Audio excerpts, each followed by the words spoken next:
السلام عليكم ورحمة الله وبركاته.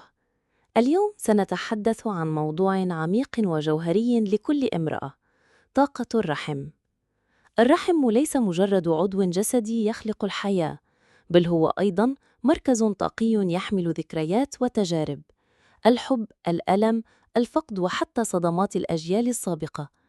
عندما يكون الرحم مثقلاً بهذه الطاقات، تشعر المرأة بثقل داخلي، علاقات غير مستقرة، رزق مسدود، أو حتى نقصان في الجاذبية الطبيعية.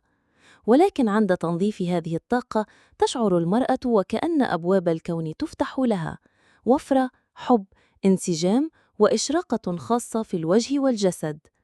كيف ننظف طاقة الرحم؟ النية الصافية. قولي لنفسك: أنا سأحرر كل طاقة لم تعد تخدمني. التأمل والتنفس العميق. ضعي يديك على بطنك وتنفسي بعمق، متخيلة نوراً أبيض يدخل وينقي الرحم، وكرري نية التحرر: أنا أحرر كل طاقة لم تعد تخدمني. جلسة ضوء القمر. اختاري ليلة يكون فيها القمر مضيئاً، واجلسي في مكان هادئ ووجهي وجهك نحو القمر. تخيلي أن ضوء القمر يغسل كل طاقات الألم والحزن ويملأك بطاقة ناعمة ومتجددة. وكرري نية التحرر أثناء جلستك.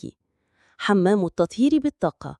حضري ماء دافئا وأضيفي قليلا من ملح البحر أو الأعشاب المهدئة مثل البابونج أو اللافندر.